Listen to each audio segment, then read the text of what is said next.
Right, okay. Dr. Brian King, welcome to the podcast. Thank you for joining me. Oh, thanks for having me. I appreciate it. I'm afraid you're the first official proper guest that we've had on the show now who's not going to get like a big long introduction. So, and I'll throw this in there just for the listeners, the viewers that might not have seen the last episode. But I always used to have like a 10-minute, 5-10 minute segment before the interview where I sort of introduced the guests and did this big long introduction basically. Because it took so long to film, and I haven't got very much time to actually get this podcast done, I thought, well, I'm going to chop that bit out and then use that spare time for other things. So, as a way of sort of making up for that, I thought what would be good is, instead of me doing the big introduction, if you sort of imagine you've met me in a bar, right? And you find me quite attractive. Of course you would. Who wouldn't? And I want you to sort of just sort of use it as an opportunity to sell yourself. So I mean, I say today we're talking about laughter and humor and the connections that has and the importance that has in the mental health realm. But like I say, if you just jump in there and give the listeners, the viewers, an introduction to you, who you are, what you do, why you do it, and if you've got any awards, any other little bits of boasting you want to do, please feel free Sure. to throw them in there as well. I do appreciate that. So, first of all, there's a little bit of a discrepancy between what a bar trying to to score and what I would say as my introduction. All right, in a bar I will make up anything. Right, that's the different. You're not gonna get a truthful answer saying suppose first of all I have to imagine that I find you attractive, and that's difficult because Really? I'm not, well, for a man, you're okay, but I'm not into men. And if I was into man, if I was into a guy who would look more like George Clooney, that's a whole other issue. That's Maybe if definitely George an issue Clooney for and me. maybe if George Clooney and Antonio Banderas had a child, that would be a thing. But the way I would introduce myself is simple. My name is Dr. Brian King. I'm a psychologist. I have a background in psychology and psychological research, and I gave all of that up about 10 years ago to become a stand-up comedian. And comedy doesn't pay the bills, so I decided, well, let me keep being a psychologist. You don't stop being a psychologist. I've always been interested in why people think things are funny, and so I started into that area. I'm a public speaker for the past 10 years or so. Instead of doing just straight stand-up comedy, I've been doing comedy at night and public speaking during the day. I do these seminars all over the United States. I've been trying to get them into other countries, but I haven't yet. I've toured other countries as a comedian, but as far as my public speaking is concerned, it's been limited to the 50 states. I have been everywhere doing this. I've been to every small town in the United States, every major city.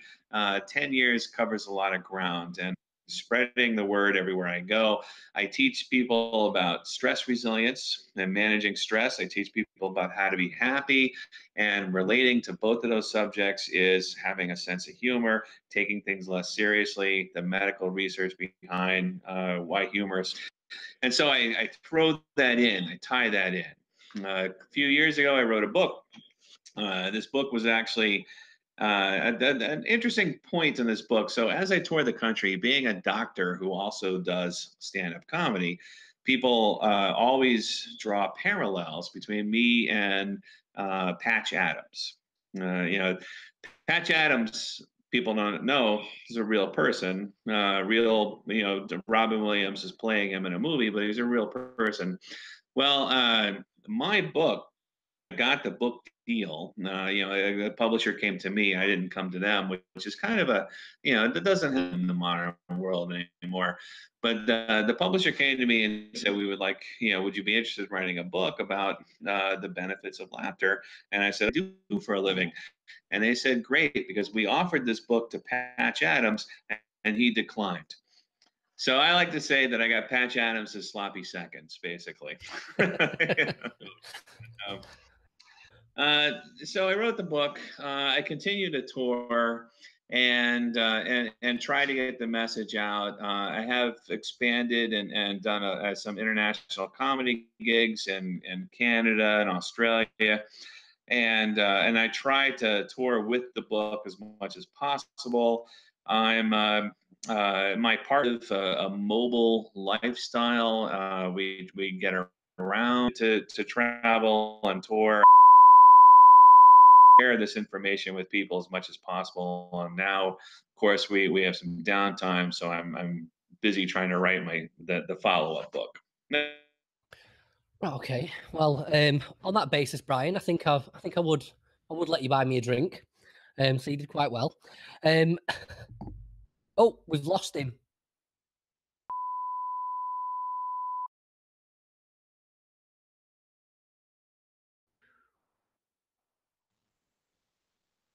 There we go. There we go. Oh, better sound quality as well. Oh yeah, no, it's a cheap computer. I just bought it, so this well, if this will work, then this will give you a better video, better audio, everything. Yeah. Let's do that then. Cool. Right. Okay.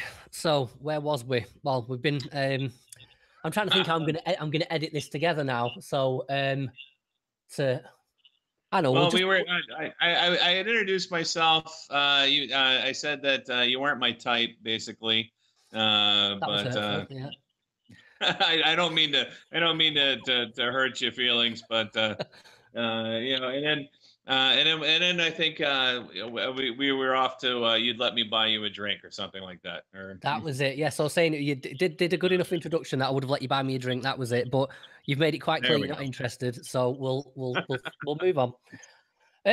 Okay. So my first question is that when I think you've actually mentioned this yourself in your blog and the places that I've read about you on the internet, there's always this mention of the combination of psychologist and comedian is an unusual one. And I sort of think it's an unusual one as well, but I don't know why. And nobody else has explained why. So why is being a psychologist and a comedian an unusual combination, or why do people consider that unusual? Right. You know what? I think probably it's because a lot of people don't know where comedians come from. There's every comedian has a day job until they become a comedian. And so, but I guess in the public eye, though, there's certain professions they don't really associate with doing comedy. If you're a waiter and you do comedy, that seems to make sense because you're just waiting until you get your big break. If you are a bartender and you do comedy, that makes sense because you're slinging drinks for the same reason. A psychologist seems to be more of a trained professional who's invested quite a lot of resources and time into their education. Why would this person then want to do stand-up comedy? I think people don't understand that, but the reality is comedians come from all professions. There's doctors, medical doctors who become comedians. There's lawyers. There's accountants. They're computer programmers. So we draw from lots of different professions.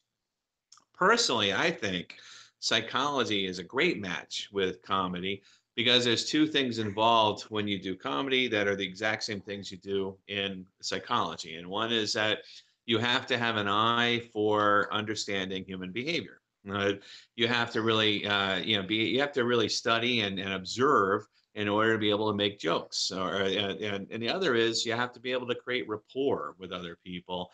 And so being a psychologist, being someone who can communicate, is a carryover skill that is also related to being a comedian. We both analyze behavior. We both have need to have an understanding of human behavior.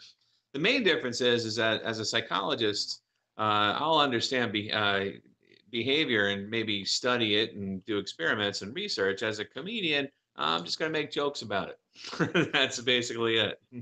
Right. So I guess, well, which came first for you, and which was are they both passions of yours, or was one sort of a Yeah. utilitarian and the other's a passion. And what's the history behind both, and why you got into each one?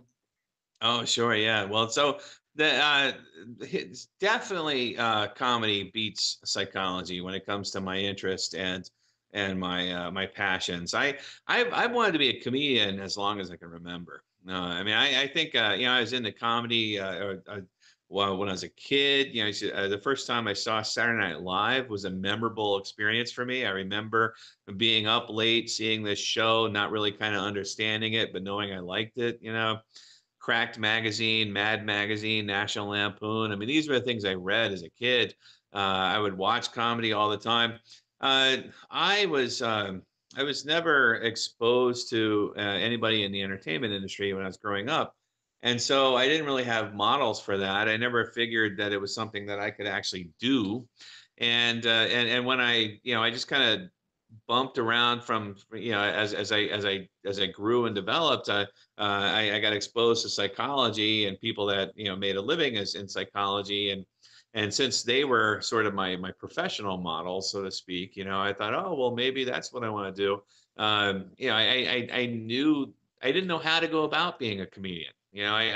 But there were people in my life who told me how to be a psychologist. You go to college, you do this, and there are some actual tangible steps that you can take to become a psychologist.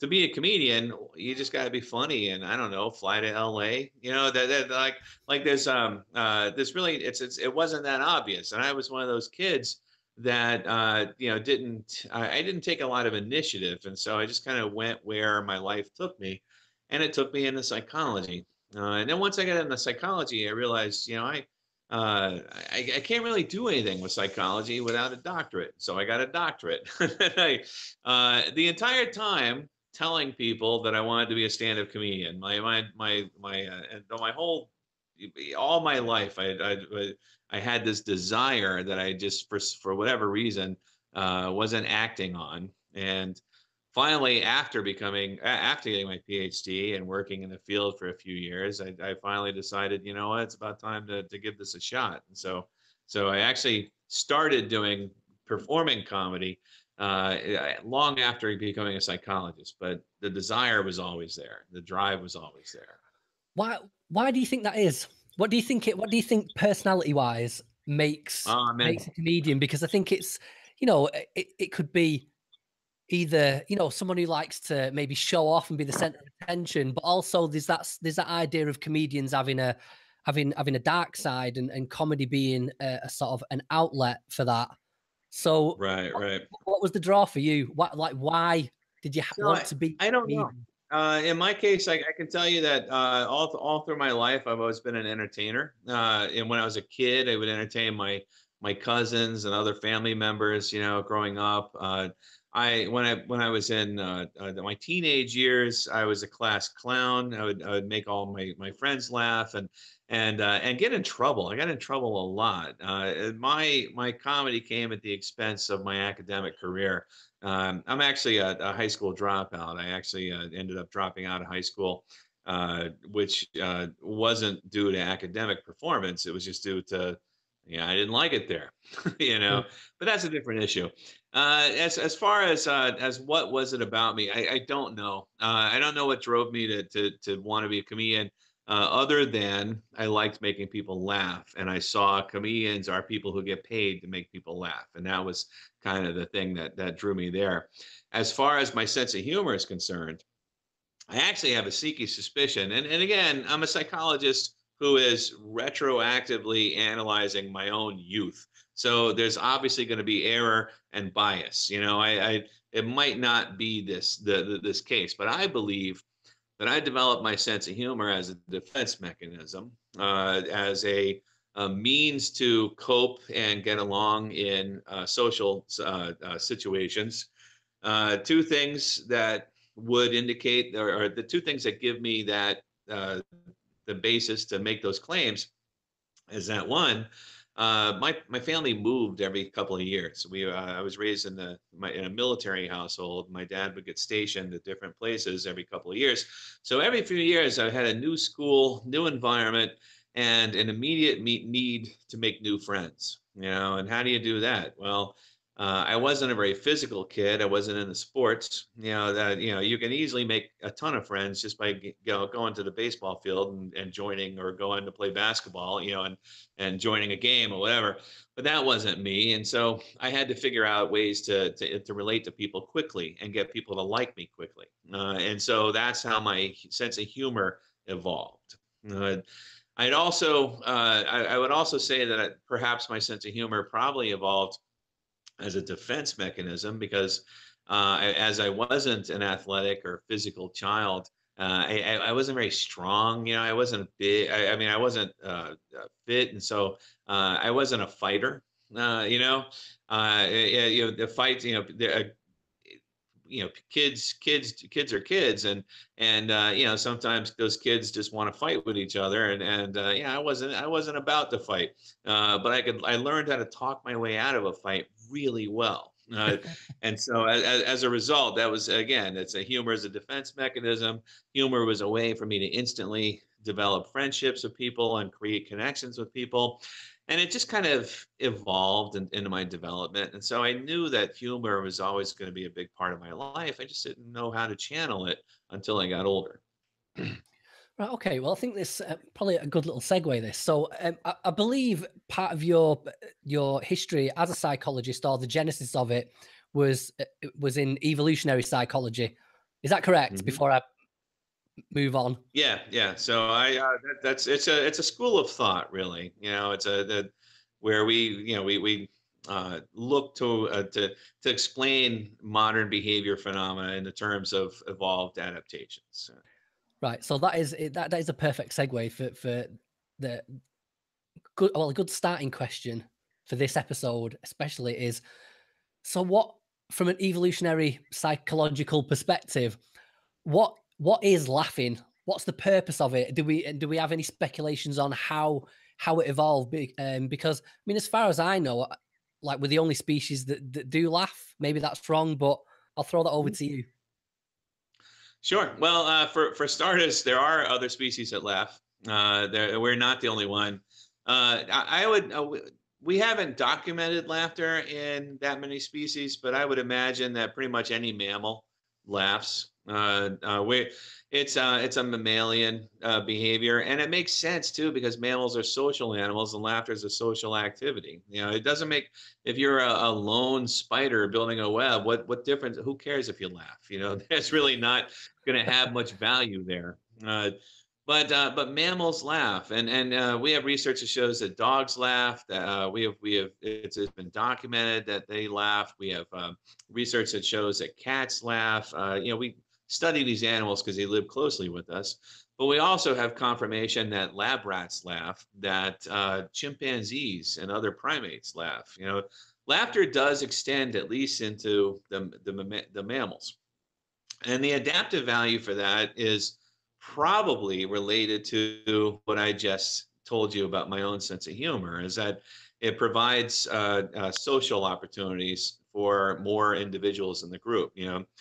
If you're let's say we're a group of chimpanzees, and there's one chimpanzee we might designate as the alpha male of the group. He's big, he's strong, he's got some huge teeth. He's great at killing prey and hunting and bringing things in. He gets access to all the females, and has a wonderful life and so forth. There's all these subordinate males in the group.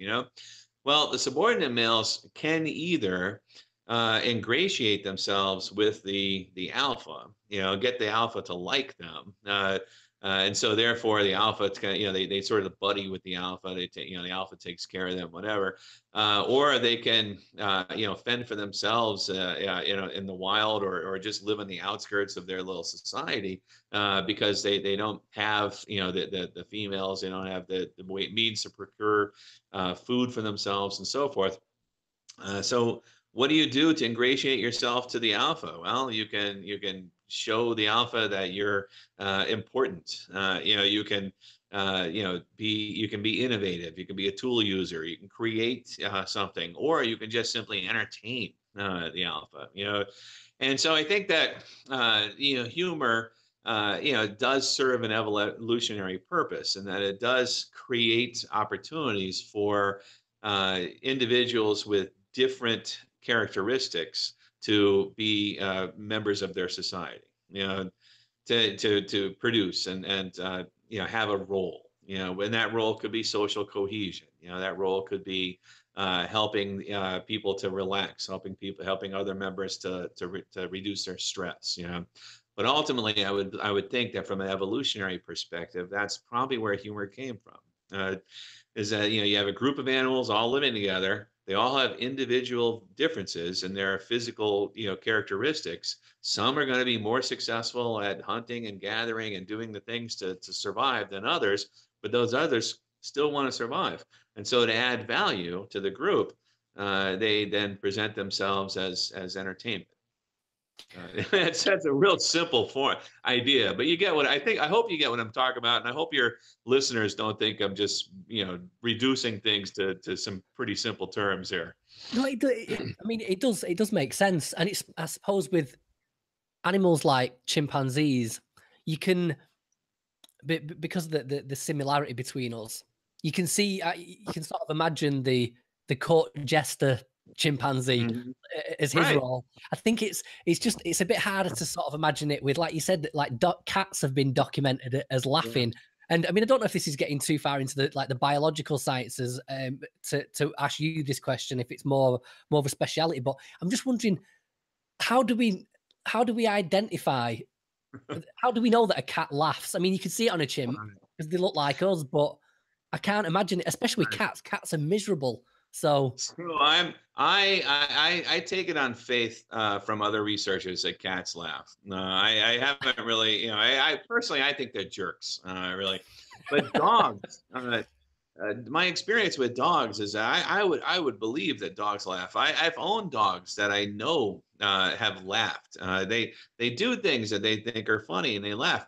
Now, from what I've read, and I haven't done this research myself, but from what I read, they use sensitive instruments that can detect sound changes. There's brain scans and things like that. But and they've actually shown that dogs do laugh, but they produce a sound that we can't hear when they do it. When they laugh, it looks like they're panting. You can think of a dog playing and making like panting noises as they're playing. They're probably producing a sound that's inaudible to us. Other dogs can hear it because when we record that sound, we can play it for other dogs in an isolated setting, and they'll respond as if they're listening to laughter. You can record a dog panting, and they don't respond the same way. So there is actually some evidence that dogs do that. But when it comes to really, I mean, laughter and some of the research, I just have to, without getting very detailed into it, I just have to assume that the researchers did their job and produced it, because I don't need to be proven that dogs laugh. I don't need to be proven that rats laugh, for example. If somebody says that they found out they do, I say, okay, that's consistent with what I think is the case. I don't need to know that every animal has been proven and confirmed to laugh. I feel like if a couple of examples in nature are good enough for me. Yeah, I guess it's me just sort of guilty of anthropomorphizing the animal, expecting, right. If someone tells me that a dog can laugh, it's like I want to actually see it sort of rolling around on the floor, sure, or clutching its chest, guffawing. Well, but whenever a dog is playing, whenever a dog is playing, it's laughing. That's their bodies are shaped differently, so they don't they don't have the same kind of reactions that we do. But you do see them roll on the floor. I don't know if they're laughing when they're rolling, but whenever they're playing, you can probably assume that they're laughing, and that's the way I look at it. Unless you want to have a hypersensitive recording device that can record sound waves that are inaudible to the human ear, and then look at that data on a computer. Unless you want to go that far, I just assume that if they look like they're laughing, they're laughing. Right. So I'm a couple of questions that sort of that arise out of this from the evolutionary perspective. Mm-hmm. I guess that, well, the first, should we go with the controversial one first? No, we'll leave that for a minute. I guess the first one is whether being, like, like the alpha male in a group of chimps. It's sort of the alpha male naturally, it arises from these natural traits of being bigger than the others, and like you say, having bigger teeth and being more muscular, whatever. So with the idea of, say, we've got the court jester chimp, and that's a role that that one of the animals plays. For human beings, do you think that is being funny, is that a natural ability that it's inbuilt, that, or do you think, like, can anybody learn to be funny? I think it's both. I absolutely think it's both. I do think that there are traits, and this is entirely speculation because I'm not aware that anybody's isolated genes that relate to humor, but you can see a heritable pattern. Funny people have funny children. Laughter runs in my family. Laughter runs in lots of families out there. So you can see that, but I don't know to what extent it's genetic, to what extent it's just it's just a function of the environment. I do know that there are people in the world that you cannot teach to be funny. So there is some biological component to it. It could be it could be half and half. A lot of human behavior, as it turns out, is half genetic and half a product of our environment. So, it's reasonable to think that that sense of humor or laughter could be both as well. You can have a genetic disposition to be funny, and then you can have that disposition be massaged through your childhood and in your development, so you develop that sense of humor, or you can have it suppressed, and you don't develop a sense of humor. Likewise, you cannot have a disposition to be funny and learn to be funny because you're exposed to it. But I've encountered a lot of people, and mostly in Los Angeles, mostly struggling comedians in Los Angeles, who are just never going to be funny, really.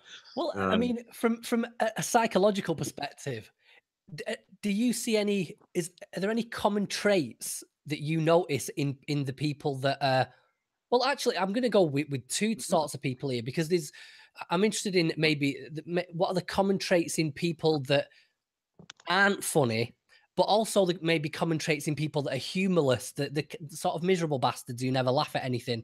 Have you noticed anything there? I know it'd be anecdotally, but still, I'm interested. No, there's not, because we're talking about extremely large groups, and anytime you talk about large groups of people, it's hard to find commonalities. It's like saying, if I were to, all people in England have a certain skin tone, or all people, or have a certain personality type, or all people in Texas wear cowboy boots and are Republican, and that one's true, by the way. But it's hard to come up with with traits that are going to be present. And if you say everybody who has a sense of humor also has blank traits, it's not gonna we're not going to find something like that. Or everybody who lacks a sense of humor is going to have a common set of traits. We're not going to find something like that. But there are conditions that have been shown to be correlated with lacking a sense of humor, and the things that you would expect, like Asperger's syndrome, obsessive compulsive disorder. There's certain types of brain damage. There are things that coincide with sometimes lacking a disorder. I mentioned OCD, by the way, and I don't want to give anybody the wrong idea. There are plenty of funny people with OCD. It's not. I know several comedians who have it. Some famous ones. Howie Mandel, for example, very famously talks about his obsessive compulsive disorder on stage, and is a very funny individual. I'm just saying that if we are looking at people without a sense of humor, it seems to be people that take life from a cognitive perspective a little too seriously, and maybe overly concern themselves with certain types of details about their environment and their life and so forth. So those are some commonalities that you might experience. But other than, say, like brain damage occurs once in a while, or a personality disorder, there really aren't that many other traits that are reliably correlated with humor. Well, here we go with a controversial question that I'm going to throw at you, right, which is sort of exactly down that line of thought. So this is the famous Christopher Hitchens accusation that women aren't funny. and he sort of, I mean, I know it's very easy to come up with exceptions to that sort of rule, but reading into it a little bit, various sources on the internet, particularly from an evolutionary psychological perspective, there seems to be a reason why men tend to be funnier than women. Yeah. Do you agree with that? And could you expand a little on why that is from a Darwinian perspective? Sure. So for a couple of things about that, and in my book, I do actually go into a little bit about the sex differences in humor, which I find are really interesting. There's a couple of really interesting pieces of information that most people don't have because they don't do this research. But let's start with the stuff that people do have. You know, what's the information people do have? Well, you look around the world and you see most stand-up comedians are men. Your most professional, comedy writers are men. You know, most sitcoms are full starring men. You know, most comedy movies are male-oriented. You know, and most movie consumers or most consumers of comedy are men. You know, that it's more of a male thing. I had a discussion with my partner this morning about the show Arrested Development, which is an incredibly funny show. Comedy fans love it. It's got a huge following, and she had never seen it. And I was like, what? You've never seen it? You kidding me? You know, I had no idea. I almost wanted to break up with her, but we have a kid. So we're more interested in comedy. That's a casual fact that you can observe just by looking around. You know, men are more interested in it. There's some social reasons that people talk about with regard to why there are more male stand-up comics than women, and they talk about the patriarchy and how men are jerks, and how Louis C.K. wants to jerk off in front of everybody, and it's just there's all kinds of stuff like that, sure, but the reality is women don't pursue it as much as men do. It's as simple. It really comes down to that. Any comedy booker will tell you that all the people at open mics, most of the people trying to become comedians are men. It is a very male interest. From a biological perspective, here's the information that most people don't have. So what I just shared is just summarizing what people already know. So the information people don't have, two things that I think are really interesting. One is that cross-culturally, in study after study after study of mate preferences, there are some very distinct differences between what men want in a mate and what women want in a mate. And other than, say, physical attraction and intelligence, one of the differences is sense of humor. Women value sense of humor. They prioritize it in every study. In every study across cultures, women would indicate that a sense of humor is extremely important to them when evaluating a potential mate. Men will list that as something that is important, but they won't put as much emphasis. If we were to rank order, the different traits that another person has to attract us, women would put humor really high up the top. When men would put it, somewhere towards the bottom of those traits, indicating then that women place greater emphasis on a sense of humor in their partner than men do. That's an important fact. That's an important thing to keep in mind, because the desires of the other sex influence the behaviors that the sex in question then is going to demonstrate in order to attract them. If you like giant blue feathers, I'm going to grow some giant blue feathers. That's just how it works if you want to be successful, evolutionary speaking. So when we have women having a strong desire for a partner who has a sense of humor, then those men in the available dating pool are going to develop that sense of humor. There's a selective pressure on that population that evolves over time that forces men into a position to develop their sense of humor. So that's the first part. The second thing is this, and this is something that I only learned about not too long ago, but there's a little bit of research on the brain's reaction to humor. Now, in the brain, without getting too detailed, there's a part of our brain we call it goes by different names, but we sometimes call it the reward center. It's part of our brain that lights up with activity every time we enjoy something. You eat some chocolate, you get a little, activity there. You have sex, you get a little activity there. You laugh and appreciate humor. You have some activity there. There is a sex difference in the amount of activity in this particular region of the brain that is related to humor. So let me, to put it very simply, I laugh a lot. I love laughing. I think laughing is wonderful. I get a lot of pleasure from laughing, but I will never know what it is like to laugh as a woman, because when a woman laughs, they get a much more intense level of activity in that pleasure center. They get more pleasure from laughter, and obviously it makes sense then that they want men who will make them laugh. You put those two things together, and there's a lot of selective pressure in our species to get men who can successfully make women laugh. That is going to lead to our career choices and our entertainment choices and so forth. Now, does any of this say that women aren't funny? No, of course not. None of it. Women, there's plenty of funny women. There's some exceptionally funny women. Some of my favorite comedians are women. But is there a biological basis to what we perceive as maybe a social difference in the genders? Yeah, I think there is. It's not just that club owners prefer guys, or that Kevin Spacey's a creep, or that I mean. It's not. Well, he's not a comedian. I didn't want to use Louis C.K. twice in the same. That's what it was. I was trying to come up with another creepy comedian. What other male? Bill Cosby. Yeah. Okay. Never mind. Anyway. But you get what I'm saying, though, is that there are some creepy male comedians out there, and that obviously is going to deter some women from pursuing comedy. But that's not the total answer. There is something from a biological perspective that helps to explain why there are more men in comedy than women. Yeah, I mean, mate,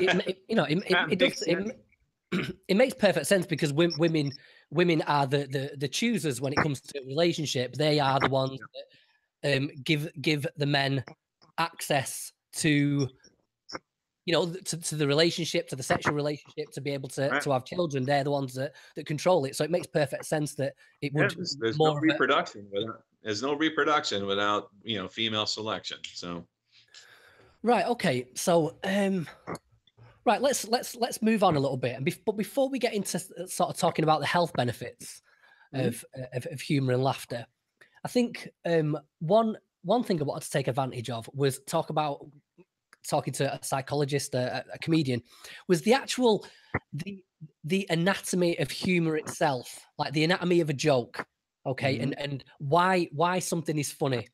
So I'm gonna put a little joke out there, one that I'm quite fond of. That I always think it was one of these jokes that when I first heard it, I nearly died laughing.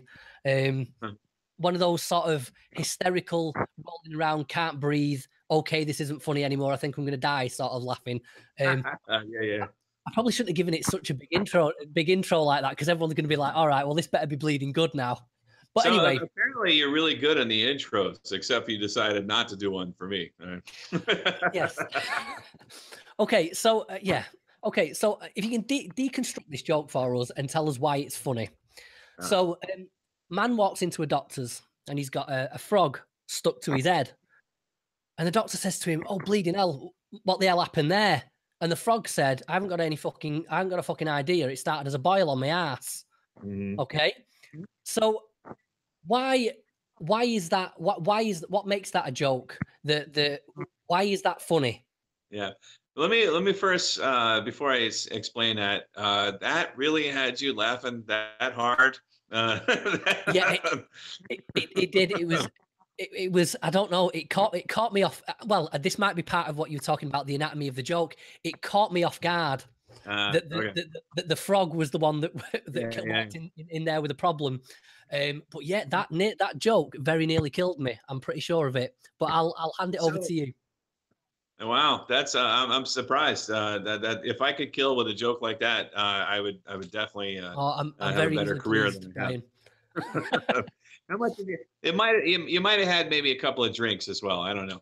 Uh, but let me talk about that joke. So here's the thing. I don't know. I don't want to talk too much about the brain, but you have different areas of your brain that analyze different components of communication. You know, you have one side of your brain that analyzes everything that's said to you in a very straightforward way. You know, like these are what these words correspond to. These are the ideas that they bring up, and this is very, you know, this is the very straightforward uh, uh, meaning of what's being communicated to me. And as you are developing that internal interpretation of what you're hearing, you're also pulling up images. You're pulling up memories.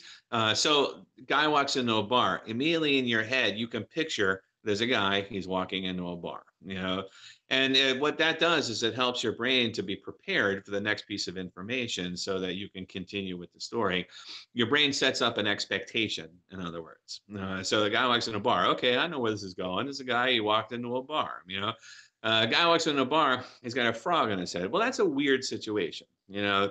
And so we start to, our brain starts to try to figure out where this is going. And so we have a predicted path, but we still, our brain still wants to follow the path of the guy because that's our experience. That's what we have stored up in our head pre-existing. And so we still have an expectation that what's going to happen is going to be something relating to this guy's story. You know, guy walks in a bar, guy has a frog stuck on his head. Bartender says, "Hey, why do you have that frog stuck on your head?" And we expect that the guy is going to answer, because that's the way our brain takes things in normally. That area of our brain now is part of our prefrontal cortex, the part that we think with. Now, the other part of our prefrontal cortex that's related to this is the part that thinks about the intent and the nuance and the other aspects and other potential interpretations of what's going on. It analyzes the way in which we've been communicated to, and so it might recognize that, oh, here's another joke. You know, so we might set up an expectation that we're going to laugh. What actually happens is that the frog answers the bartender, and that's something that it's something that we could. Again. I know man. I swear, I wish everybody was as easy to entertain. Yeah, I actually use this in my seminars. I'll talk about that later.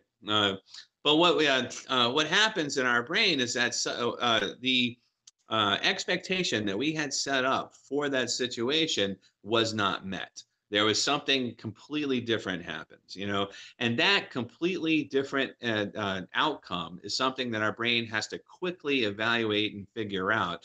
And in the process, our brain made a mistake. Our brain made a mistake about the anticipated outcome of this joke. Had to realize that this mistake came from this other place, and in the noticing that we made a mistake internally, that is what produces us to respond as if this is humorous. I know that's overly complicated, but that's kind of how it works. That's a brilliant explanation. There's a theory, and this theory is authored by a psychologist named Peter McGraw, and I'm a fan of his. He works in University of Colorado in Boulder, and he does a lot of research in this area and written a couple books. Met him a couple of years ago. I think his theory helps to explain the vast majority of all humor out there. In that so from his perspective, it's called benign violation theory.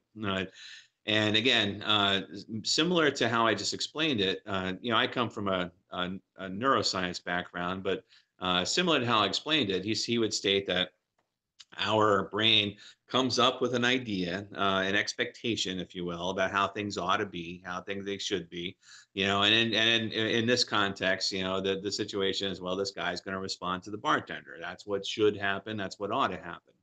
What happens is violating that expectation. It's benign violation. So what happens is that the outcome actually violates our expectation. It's benign. It's a benign violation. Our brain doesn't feel threatened by that violation. We don't suddenly, we're not, we're not, so we are in a position where we recognize that we're not suddenly going to be taken over by talking frogs, and that talking frog is not a danger. It's not a situation where, that we need to concern ourselves about. And so recognizing that the violation is benign and being able to see how both potential outcomes were possible given that prediction and how our brain goofed, made a mistake, that's what results in our processing of something as humorous. Every joke can be broken down that way, by the way. Every joke.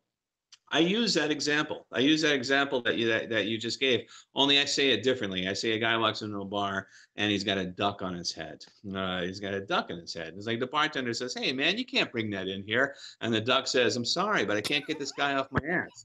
I like that version as well. I know. It's basically the same joke. It's like you don't expect the duck to respond.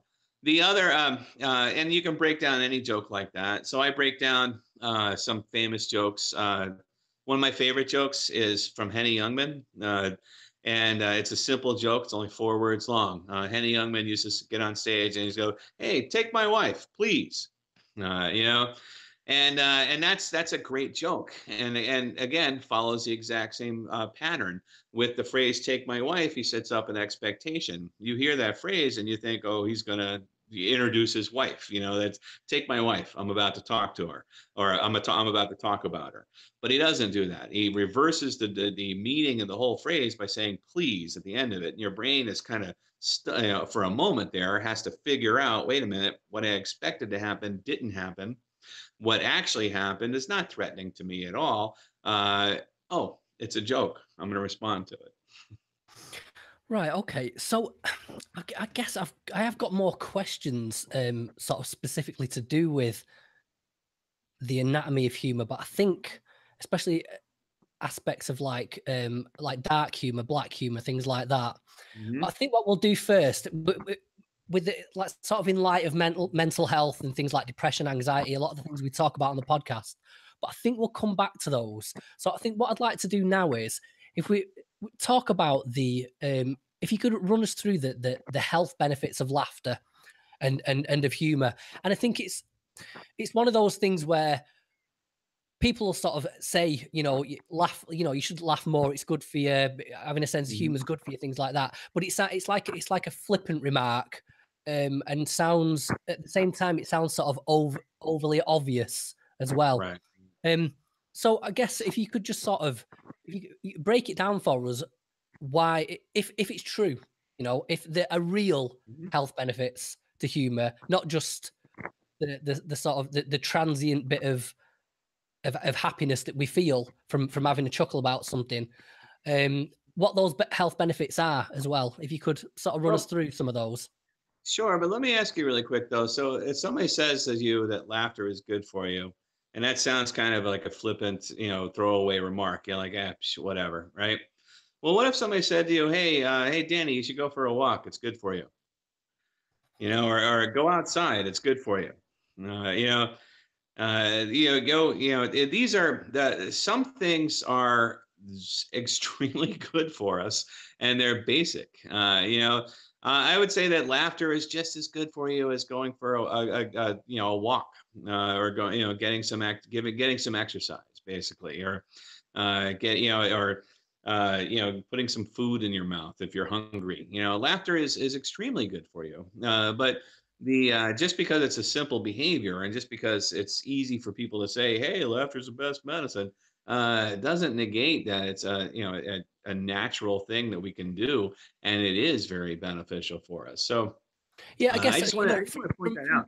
Yeah, from my perspective, it's just like, so when someone would say that like going out for a walk is good for you or whatever, it's it's fine as a statement, and it's sort of understandable, but it's just that I think I'm sort of very skeptical about these things. So anything that someone would, someone might say something like, going out for a walk or whatever, it's good for the soul, Right, or, right, right. and for I me, get you. I get you.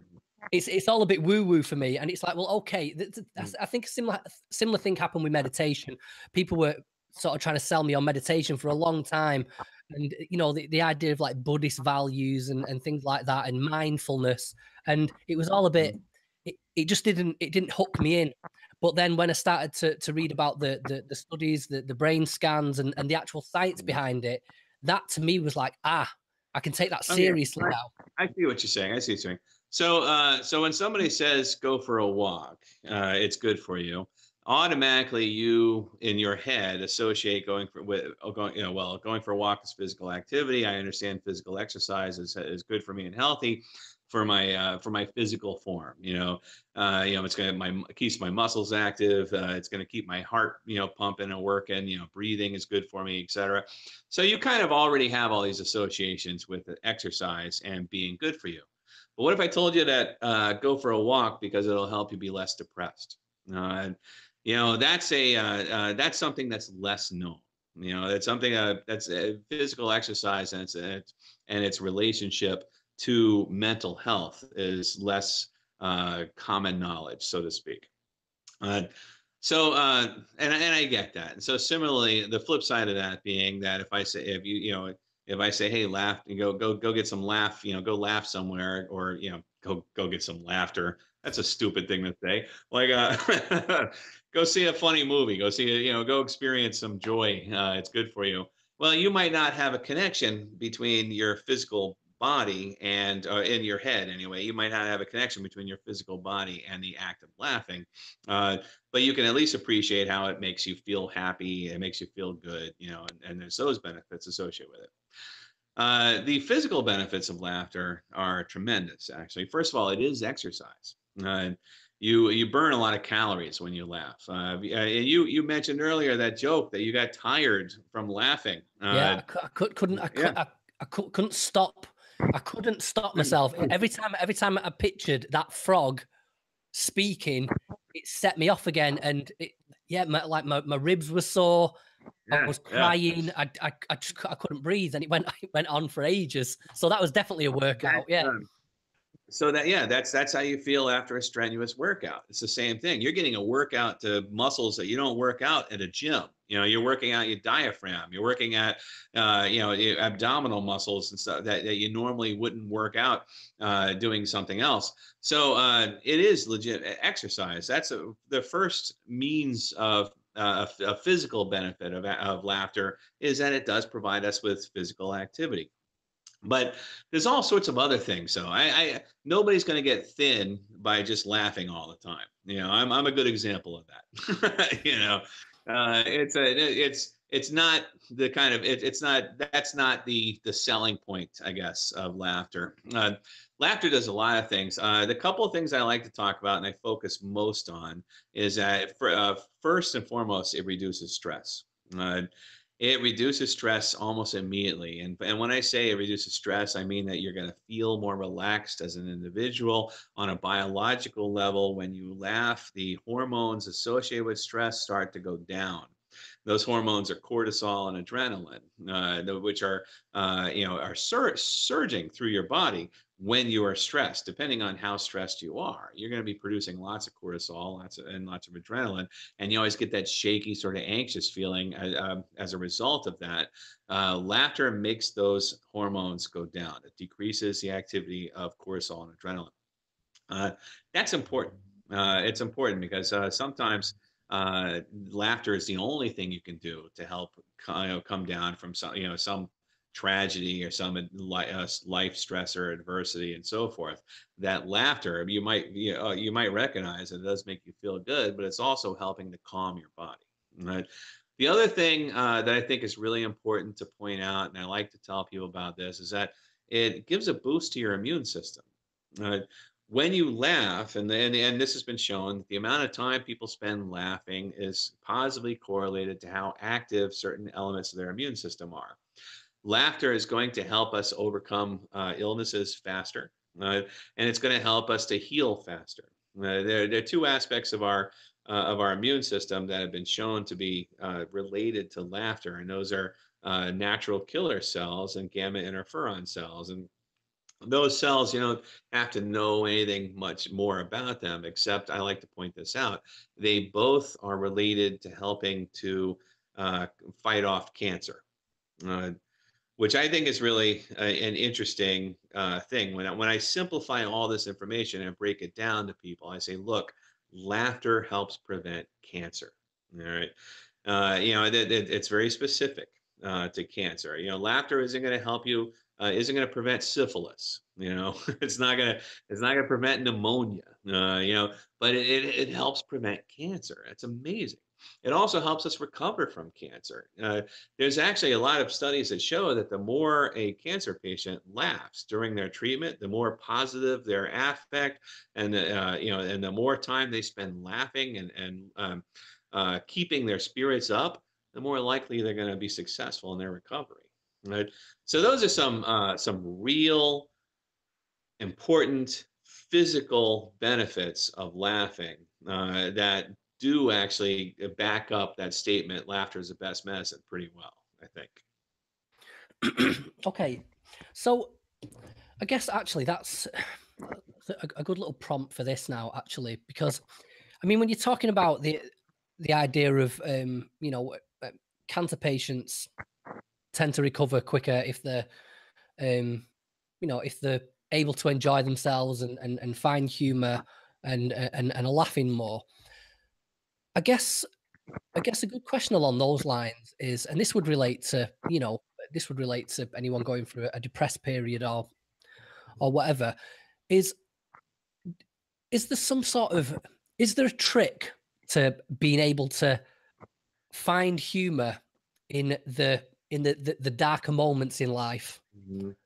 And I don't necessarily mean so much as like a wishy-washy sort of technique to grasp onto. I guess I'm more looking for, like we talked about the anatomy of a joke before. I was wondering if there was, what's the anatomy of dark humor, and why does it work, and why are some people able to engage in it whereas others aren't so much? Right. Well, humor is a coping mechanism, and when it comes down to it, I've never had cancer. I've never had a terminal illness. I don't know how I would react in those situations, and I don't know how people can modify their reactions. If you're suddenly told that you have cancer and you have a likely or a number of days or years to live or whatever, I don't know how to change your response to that. But what I can say is that I know people who do get bad news like that and do respond to it by making jokes, do respond to it by taking the power away from the illness, as a term that they would use. Yeah. Some friends of mine who struggled with cancer as a couple, would just joke about it all the time. Just make jokes about this illness, which might make other people uncomfortable. And that, if you're the kind of person who does not use humor or have a good sense of humor, you're probably not going to respond to an illness like that with this sort of coping strategy. It's a means to cope with stress, and it just so happens to be quite helpful. You don't have to make jokes about your illness. You can, just spend more time, responding to other people's jokes. If you're, I always tell people, if you're depressed, why are you spending all your time watching the news? Turn on comedy. Watch some stand up, watch some shows that you might find funny. It's like, even if you're not laughing at them, internally you're exposing your brain to something that's humorous, and it's going to increase the likelihood that you might start laughing and start enjoying yourself and so forth. Dark humor comes from the same place as any humor. It's coping. You can make a joke about about the absurdity of eating Hot Pockets and turn that into a career like Jim Gaffigan has done, or you can take really dark, terrible things that have happened to you and make them funny, like Richard Pryor and Cat Williams and people like that have done. It all depends on the coping mechanism. If you cope by finding humor, then you're going to find humor regardless of the subject matter. Mm. And if you are exposed to a lot of terrible things and you cope by making humor, well, of course you're going to make jokes about those terrible things. Dark humor isn't necessarily a certain genre or a certain type, or there isn't a certain type of person that's driven to it. Police, the police officers, I've done some ride-alongs with police officers in the United States, and they have really dark sense of humor, and which it makes sense and is totally appropriate given their job and the things that they see every day and the things that they have to cope with. At the end of my day, I have to cope with very, very little, and so I'll make jokes about the dumb things in my life. I'll make, but they have to cope with, seeing, crime scenes on a regular basis and being shot at and things like that. And those situations, you use the same coping mechanism. They're using the humor in that case. Yeah, I mean, I've got to say, I think my experience with all the crap I've been through. Excuse me. One of the, like you're saying, I think that's the best way of putting it, is this idea of taking the power back. And so when I was going through my shit and felt like I was just completely falling to pieces and losing my mind, I always maintained a sense of humor about it, and I always made fun of myself and the stupid things I was thinking and the silly things I did. And I've taken that forward now after I've gotten better and I've started doing this podcast, this blog, and what have you. And I've taken that humor forwards, and I tell stories from my past to do with my own mental health issues, whatever, and the aspects of that I found funny. And what I've found interesting is I'll get people contact me and tell me that I shouldn't talk about these things in that way, that even they don't care if I think it's funny and or that it happened to me. That still doesn't give me a right to joke about it. And so that would be, honestly, that's them imposing their judgment and morals onto your behavior. Yes. Well, I guess the question I've got that relates to that is, as a comedian especially, do you think, is there anything that's off limits? Is there anything that we shouldn't joke about as a like a hard and fast rule? It depends. It depends on what the purpose of the joke is. A lot of comedians will tell you, no, there's nothing that's off limits, and they will say, and I agree. You can joke about anything, but if my intention is to make other people laugh, then I need to make sure I joke about things that they will find funny. If my experiences and my sensibilities aren't the same as theirs, well, if I'm doing a job, I need to make them laugh. If I'm doing a TV special and the TV special is designed to make people laugh and maximize ad revenue for that TV station, well, in order to maximize ad revenue, I got to maximize the amount of people that watch it. And so I had to make sure that my comedy is deemed funny by the most people, or at least the largest audience that I'm targeting. That's different than if I'm using humor to make myself feel better because of this horrible thing that I suffered. It's very different. Now, if I can use humor to make myself feel better about this horrible thing that I suffered, and other people find that entertaining, then that's awesome. And that's where a lot of great art comes from. But in terms of, say, is anything off limits? No, nothing's off limits. It just depends on the audience, and that's the thing, that a lot of comedians will give you a different answer because they, here in the United States, we have the First Amendment, and freedom of speech is really important. Oh, I got the freedom of speech. You can say anything I want to. That's great. You can, but you're supposed to be an entertainer. You're supposed to be making people happy when you speak. That's the whole point of comedy that a lot of comedians forget, is that the words coming out of your mouth are supposed to make other people happy. They're supposed to make people laugh. Laughter makes people happy. Hence, comedians make people happy. And if what you're saying is having the exact opposite effect, then you shouldn't be saying it, regardless of your rights. You know, it's not about that. You know, it's all about the context. You know, nothing is off limits as far as comedy is concerned, as far as humor. If you can take a terrible subject and make it funny and appealing to the audience that you're trying to reach, then that's great. More power to you. But if you make a joke and everybody gives you a groan or a boo and people hate you for it and so forth, then yeah, that probably wasn't a good match between audience and joke material. That's all. Has there been, for you, has there been anything in your life that's happened to you that you feel that humor specifically has gotten you through it, that without your sense of humor, without looking at whatever the situation was through a comedic lens, that things may have turned out differently, or may have took longer to get over? Yeah.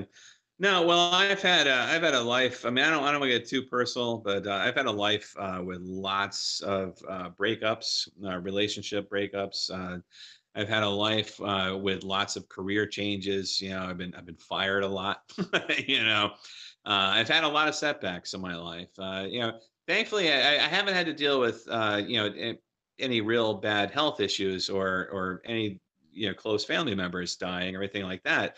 But I've had I've faced my fair share of adversity, and humor has helped me in every single circumstance and every single occasion. You know, when things get down, you know, just being able to enjoy myself and have fun, and if nothing else, just clear my head is a wonderful thing. To give you a real specific answer, I mean, I did mention that I was a high school dropout earlier, and well, I would make I dropped out not by academic reasons, but you know, I was but by I just didn't like being in school anymore. You know, I didn't like it, and so I used to make all these jokes about you know, where I was going, what I was doing, and I knew I was going to go to college eventually, but you know, it's the path to becoming a psychologist is a little less clear when you're a high school dropout, you know. So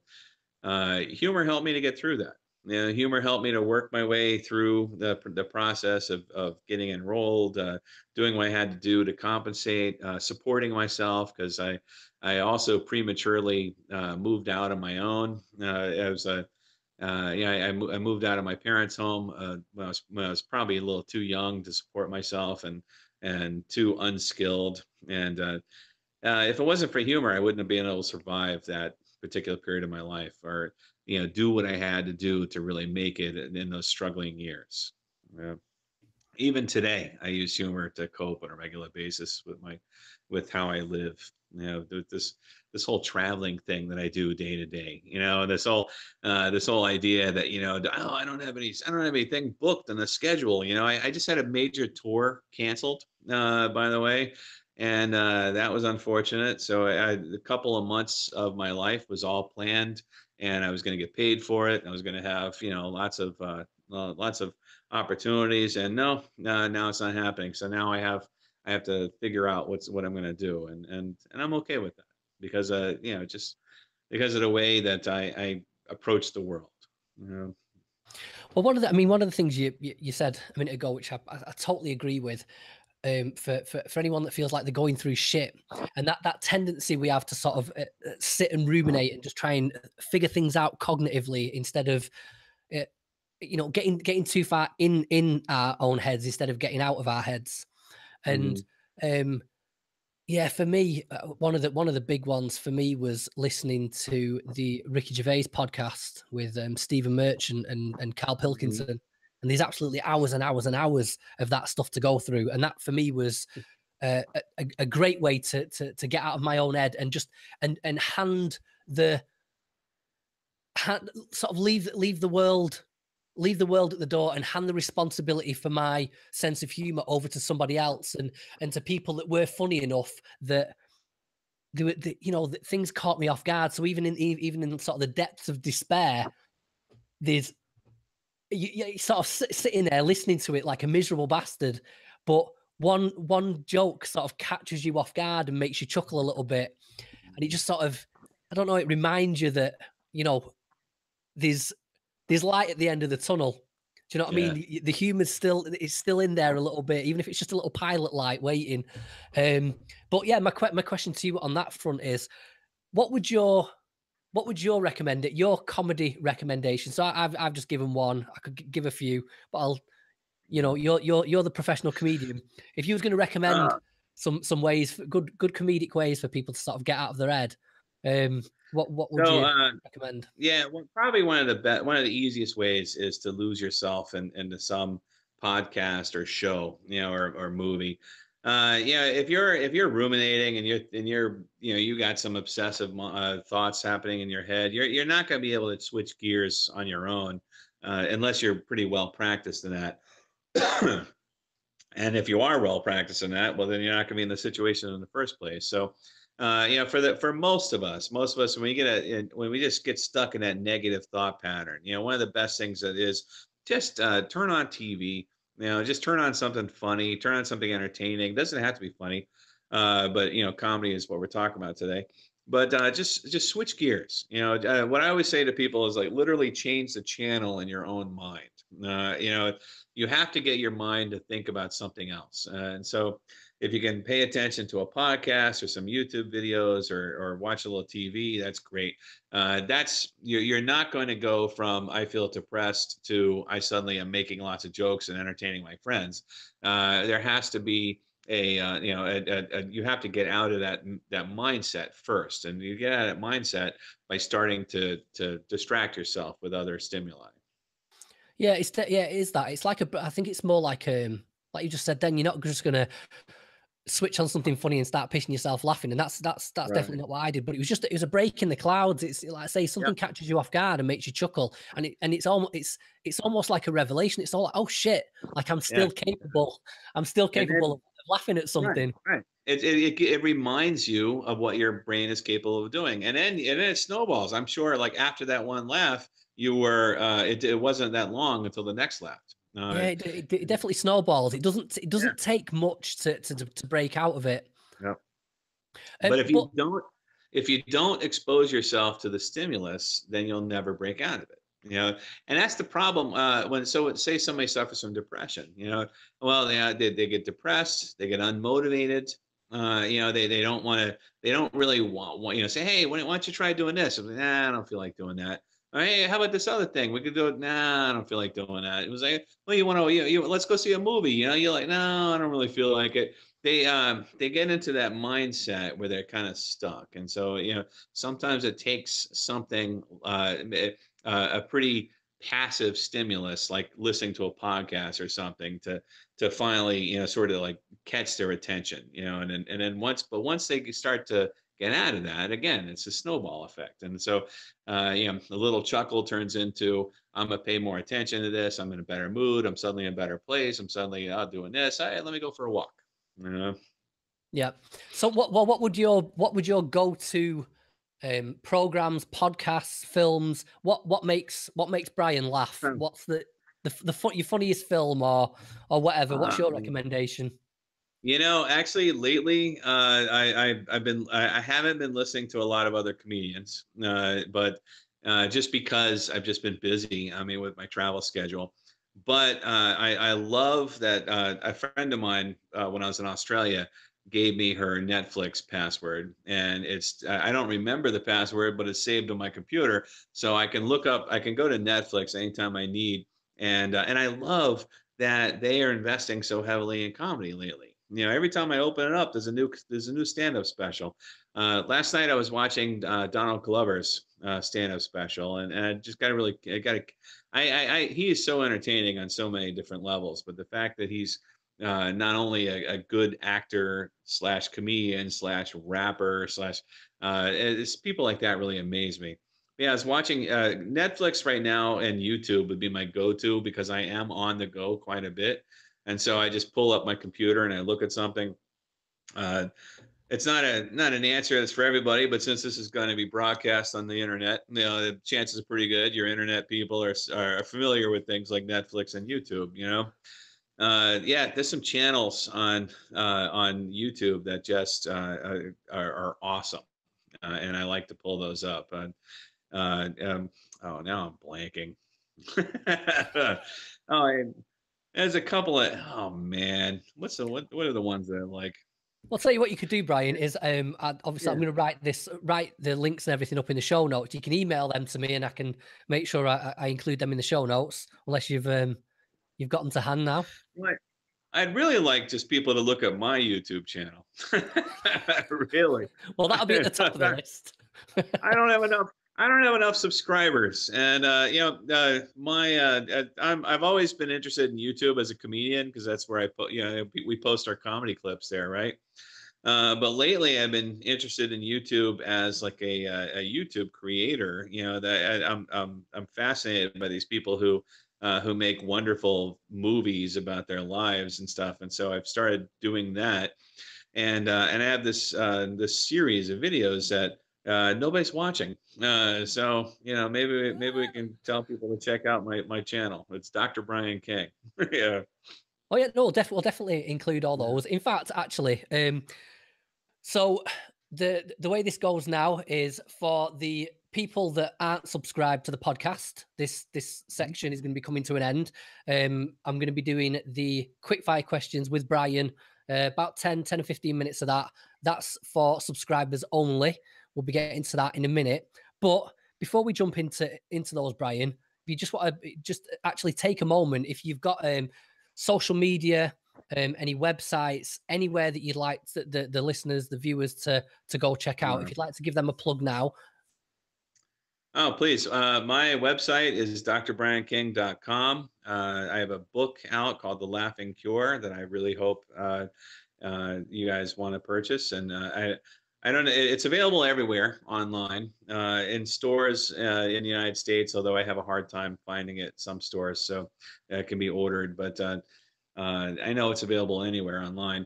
The Laughing Cure. My social media accounts are all Dr. Brian King. That's DrBrianKing. So that's Instagram and YouTube and Facebook and Twitter and everything.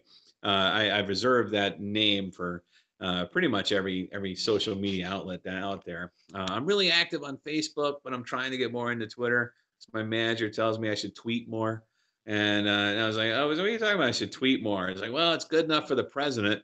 Like, yeah, fair enough. You can't argue, when the president is, our current leadership in this country is tweeting on a regular basis. So I guess I got to tweet more. I don't know.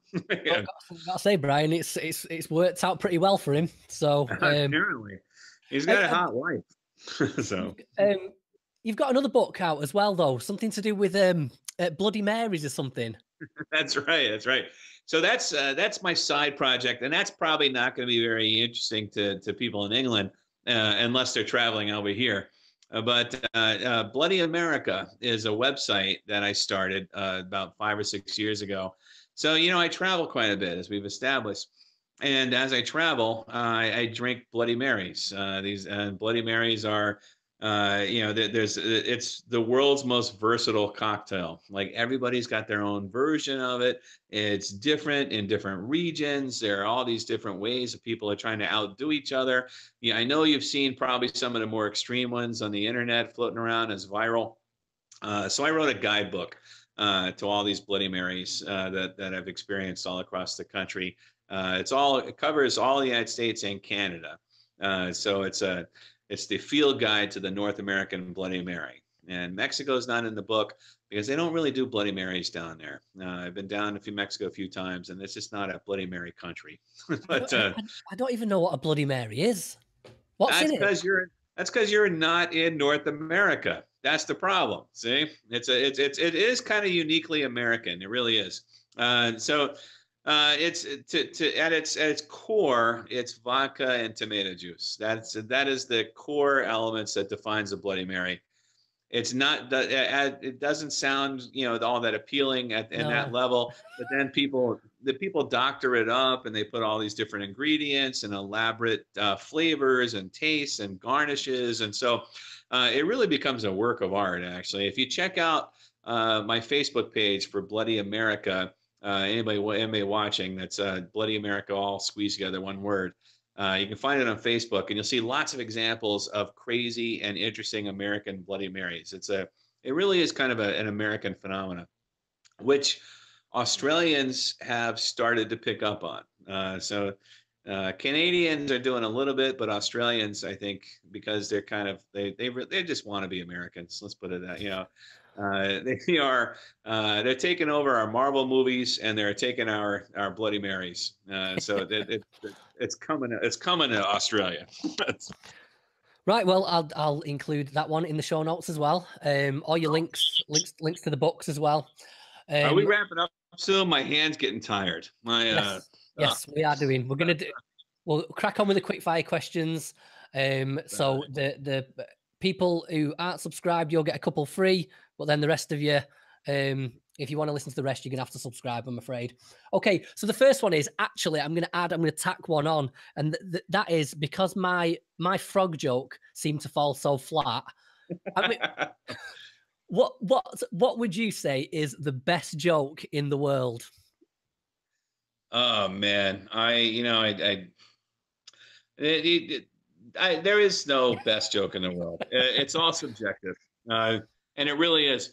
But I will say that there was a laboratory, and I believe they were in England somewhere, though I can't remember where. Richard Weissman's a psychologist who ran something called the Laugh Lab, and I want to say London. I want to say they were over there in your side of the world. But anyways, they ran this thing called the Laugh Lab, where they wanted to find the best joke for using in experimental purposes so that it would make the most people laugh, And so they had all these different jokes that they were testing, and they took submissions from people, and it was an online thing. And when it comes down to it, the best joke cross-culturally that would make the most people laugh from various cultures was this really dry joke about calling an emergency officer in a hunting accident. It doesn't make me laugh very much, but apparently it's the world's funniest joke as rated scientifically. So do you remember that joke? How it goes? I remember the gist of it. I can probably pull it up if you want to edit a little bit and just let me pull it up real quick. Yeah, go for it. This one's got an even bigger build up than the frog joke, so. Funniest joke in the world. Let's see. I got to find it on my computer, so you got to bear with me. But what's your favorite joke then? See, I don't have a favorite joke. That's just it. Like I can barely remember my own. When I get on stage, I never know what's going to come out of my mouth. And so I can't forget remembering other people's jokes. I don't even know my own. I do shows all the time where I get off stage and I'm like, oh, I forgot to tell that one, or it's just I don't write down anything, and that's probably my problem. But it also works for me because it's kind of my performance style as well. All right, I'm pulling up my book because I quoted this book in my. All right, hang on. Yeah, so I can't remember other people's jokes. I wish I could. I do tell people that you know what, my computer just crashed. We're not going to know Richard Weissman's laugh. Right. Well, I'll have to dig that one up myself, and I'll include that joke in the show notes as well. I'll send that to you as something. I'll send it to you later. My computer is restarting. Right. Well, there's going to be plenty in the show notes for people. Okay. What's the last book you read, the best book you've ever read, and have you got any book recommendations on this particular topic? All right. Last book I read was actually Pumping Irony by a new friend of mine. He's a friend of mine, but yet I can't remember his first name. Oh, I'm such a loser. Hi. I'm not editing that out. I want to say Allen Ginsberg, anyways, he's I've never met him in person. We're associated because we have the same publisher, anyways, he wrote a great book about exercise and working out. He's a personal trainer as well as a comedian, and it's called Pumping Irony. And I wish I could remember his name right now. My computer's dead.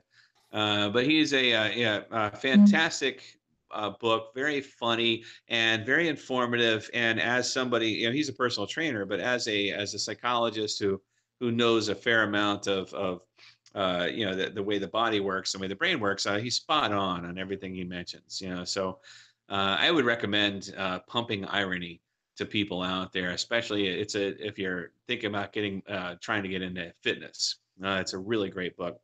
So that's probably the last book I read. What are the other questions? So it's the last book you read, book. the best book you've ever book. read, and a book recommendation on this topic. All right. So I guess my favorites are going to be a toss-up. I'm a huge fan of Hunter S. Thompson and Jack Kerouac and all those style of writers from that era. In fact, I kind of live my life really related to the kinds of things that they wrote about. But I guess my all-time favorite and most influential book was Robert Pirsig's Zen and the Art of Motorcycle Maintenance. And if you probably have come across that, I'm sure. It's a book I've got on my shelf ready to read, but I've never got around to it yet. Let me just tell you, the first 100 pages are brutal. Like, it is hard to get past those 100 pages. It's really, you'll pick it up and you're like, all this technical stuff about motorcycles, this is so boring, but it serves a purpose. And if you can make it past those 100 pages, you won't be able to put it down. It's a life-changing book, I will say. I read it when I was really young, and the first time, and I probably read it maybe 10 times. During my life. It really does help change perspective. So that's the book that I would say is my favorite book. Now, the book that I would recommend, The Laughing Cure. Buy my book. Please. It's funny. I do these book signing events on a regular basis. I go to bookstores and sign my book, and I just recently I was at a bookstore and this woman came up to me and she's like, "I've never heard of you." And I said, "Well, that's why I'm here." That's how books get sold, I said, "Let me ask you a question. Have you heard of J.K. Rowling?" And she's like, "Oh yeah, I've heard of her." And you notice that she's not here. All right. Once you become famous, you don't have to sell books, you don't have to do podcasts with people like this. So buy my book, please. Okay. What's the best piece of life advice anyone's ever given you? The best piece of what? The best piece of life advice anyone's ever given you.